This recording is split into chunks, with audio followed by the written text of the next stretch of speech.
Hi, everyone. Welcome to Mama Wears Athleisure. I am your host, Mariela de Santiago, a first-time mom.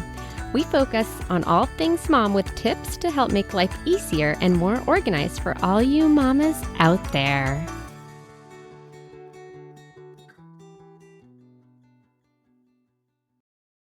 Hi, everyone.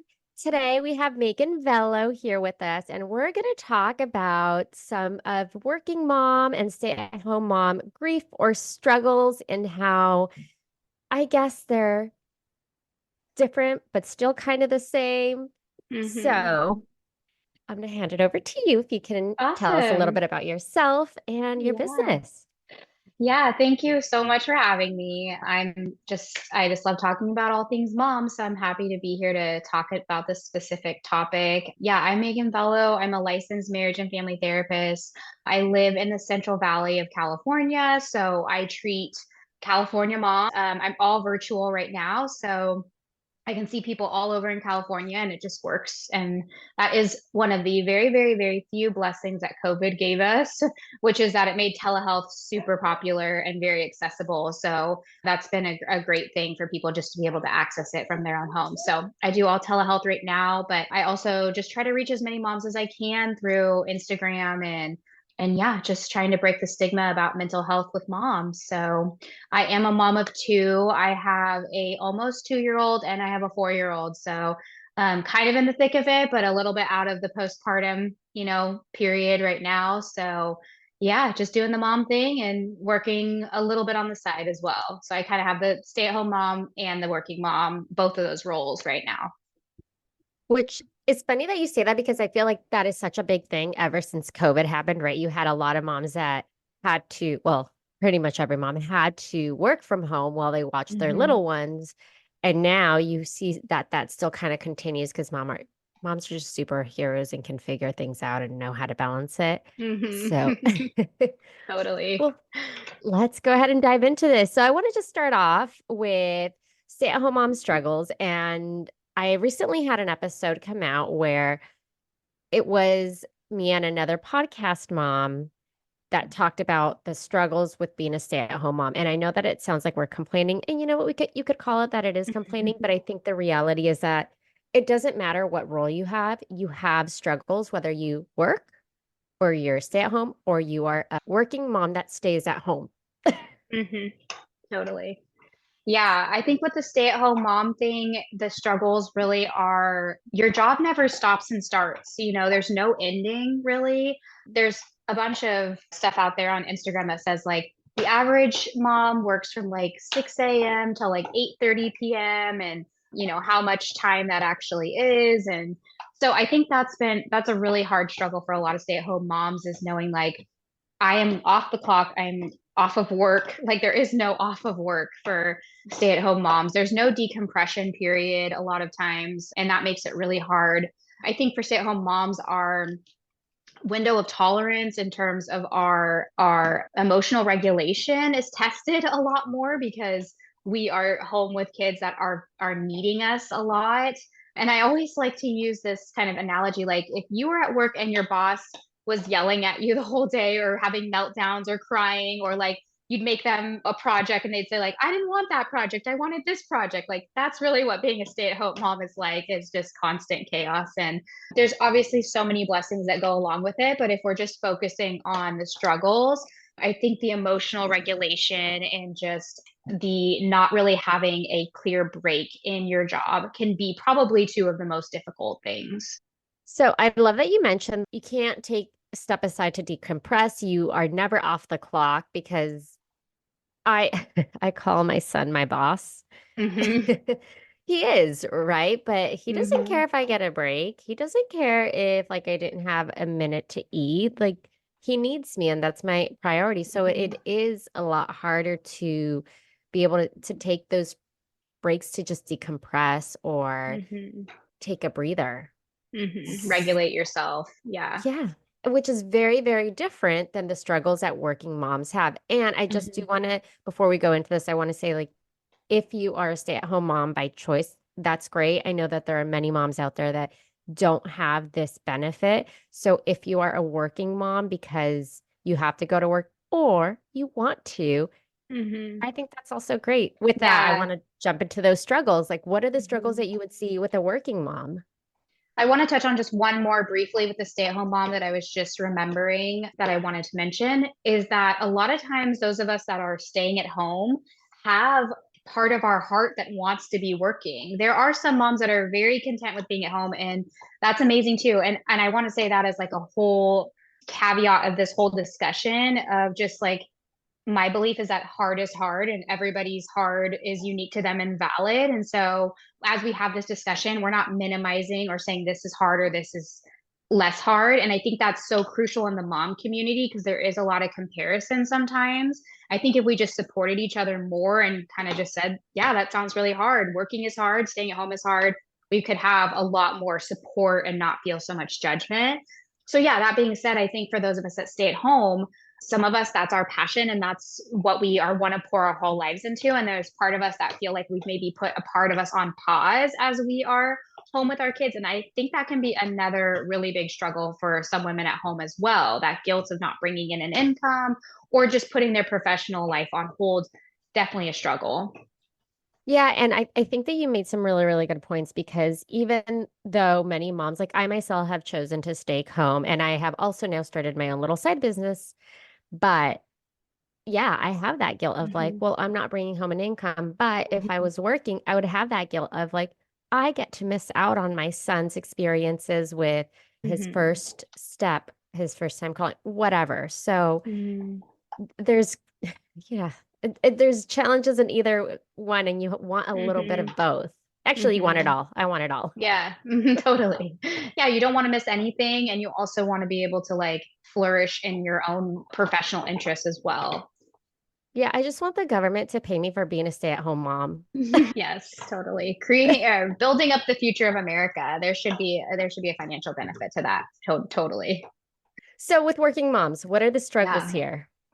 Yeah, with working moms, I think you nailed it. I mean, missing out on things, not being home as much with them is definitely one of the biggest struggles. That guilt of leaving your children with other people is, I would say, probably number one that I see of just like, I want to be around them more. I want to be experiencing things more. I want to be at their school events or pick up, drop offs, all those things that you might not get to be a part of. There's a huge weight that a lot of moms, not all moms, some moms feel comfortable about that and they don't have guilt. So, but some moms do feel that kind of guilt of, I just wish I could be home more and experience more with my kids. I'd say that's probably the most taxing. But I also know that, like, when another struggle is with working moms, is they have a whole other area of their life that they have to tend to. So the mental load does grow a little bit when you are a working mom because you're balancing so many different tabs open. And so you're kind of split. And I think there's a lot of guilt with that too. One thing that I also talked with my friend about who works full time is they feel guilty if they want to go out and see their friends after work or they have a work event after because the time with their kids is so precious that it's hard to say yes to social events because there's that guilt of missing out on even more time with them. So I think that's a very unique struggle as well. I wouldn't have even thought of that. But you know what? I feel guilty when I have my in-laws come and hang out with my son because Mm-hmm. I'm like, I don't want to miss out on that activity with him. So, Mm-hmm. Mm-hmm. yeah, you're always kind of missing out on something. So no matter what Mm-hmm. you do, you have that guilt.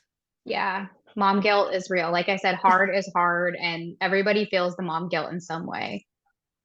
So then what is a way to find balance for each of these? And I know it's probably going to be a little bit different for working moms and stay-at-home moms or a working from home stay-at-home mom. Mm-hmm. Mm-hmm. But what are some like easy tips to be able to walk away with and use to find that balance? Yeah. I just want to put out a little disclaimer as a therapist. I'm not giving any kind of specific advice to anybody listening. This is not replace therapy. So I just want to preface that if guilt, mom guilt, really is a struggle for you, seeking professional help is a great idea because you can really process your unique experience and be able to get some individualized support. But if we're generally speaking, I think one of the biggest things, if we're talking about stay-at-home moms, is just being able to have a time in your day or a time at the end of your day where you in your mind are allowing yourself to be off. So that might mean like after the kids go to bed, if you're thinking like I still need to fold the laundry or I need to, do this or that, it's really being able to just point to allow yourself like this is my off time. I'm going to allow myself to rest and recharge and recover and utilizing that time, the rest, recharge, and recover time to be actually healing to you. I know we all scroll and I've seen a lot of the Instagrams that say like I'm avoiding sleep because I just want me time. And so let's like really make that me time therapeutic and actually life-giving to us. That's a very good point that yes, you like didn't get any time for yourself. So then you end up staying up later because you just want to, I don't know, take a few minutes to watch a show or Mm-hmm. maybe read a book. But then you wake up exhausted because you were up until 11 and now you have to be Mm-hmm. up at 5, right? Mm-hmm. Mm-hmm. Exactly. Yeah. Hey, mamas, are you someone who's 35 plus and struggled with fertility, endured a miscarriage, experienced heartbreaking fostering or adoption challenges, or were perhaps flat out told by a doctor that you will never conceive naturally, and despite the odds, eventually found your happy ending by becoming a mama? Join us as we lean in advanced maternal age topics like geriatric celebrity mamas and how they conceived, birth stories, experiencing loss, finding mom friends in your 40s, being a mompreneur, and all the things our listeners want us to share. So find us, Geriatric Mamas, on your favorite podcast platform. Tune in and send us your journey to advanced maternal age motherhood. We would love to feature your story on a future Geriatric Mamas episode. So just giving yourself that clear, like, this is me time, I'm off duty now. And I think just having a communication with your partner or spouse and just saying like, hey, I really need like an hour over the weekends or an hour at night to just be by myself or go do something. I know for me personally, I try to go to yoga at 8 p.m. And so my husband will know like I'm going to sneak out and he's going to maybe finish bedtime. And that 8 p.m. hour is set aside for me. And I'm thankful for my studio to have those classes even at 8 p.m. because that's late. But they work so well for me to be able to get out and have me time. So I think finding something like that where you know you're going to get that break in sometime during the week is really important. So, for moms, would you say that this also goes for like moms that are working from home, have support, but they're also in the home with them? So I think it's kind of, I would Hmm. imagine it's a little bit harder for them to separate that, right? Because you Yeah. have your little one with a caretaker that's not mom, and then mom is just in another room. So you might be able to Hmm. like hear a little bit of what's going on. And Yep. right. So how do you find that balance? Because, like, the minute that you are done with work, you leave your office. Obviously, your little one is probably going to Hmm. want to be with you, but you're not ready Hmm. to all of a sudden sit down and do the next task. You need to, again, like decompress.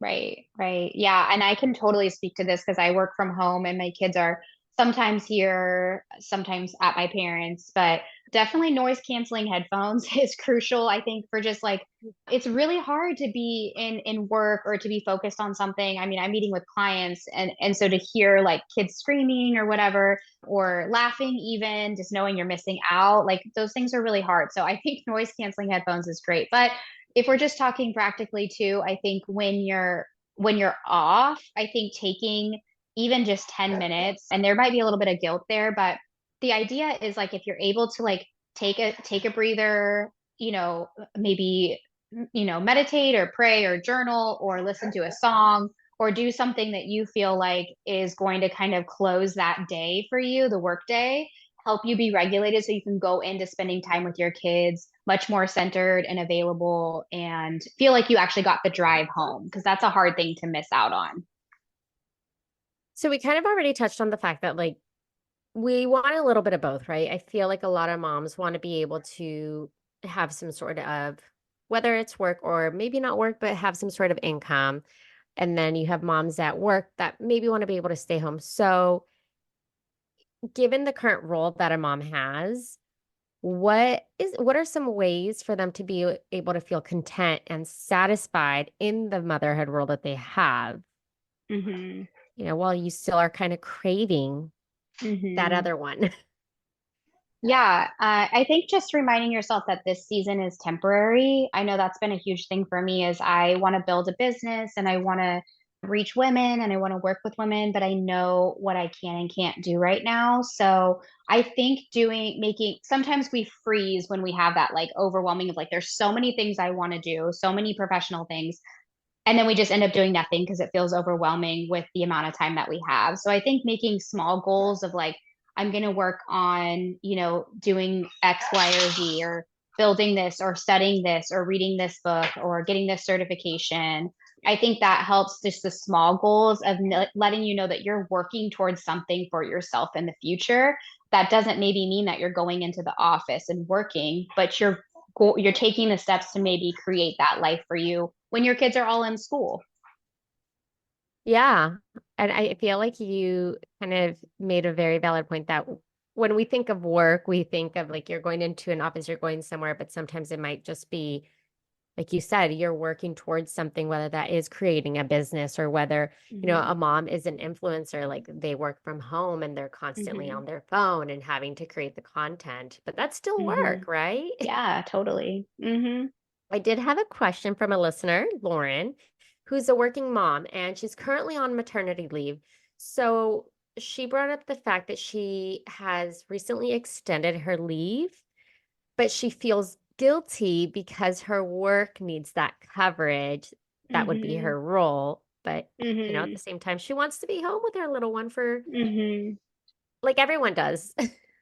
Yeah, totally. I empathize with her too so much as well. I think in America, I'm just speaking from my own opinions that we don't have enough postpartum care. We don't get enough postpartum time. So many different other countries are doing it differently. And I think it's just so crucial for maternal mental health to have as much time as you really need to bond with baby, to recover, to work on your mental health to get to a good place. And I think I went back too soon with my daughter and I really struggled after that, after going back. So that's really what I can speak to is if you're not feeling ready, then you probably aren't. And it's so important to listen to ourselves and our doctors when they're saying you need some extra time. In terms of the pressure from work, let me talk to him. No, I'm just kidding. But I think it's so important for you to remember that like you are replaceable at that job, but you're not replaceable for your kids. And Oh my just gosh, I remembering love that. that.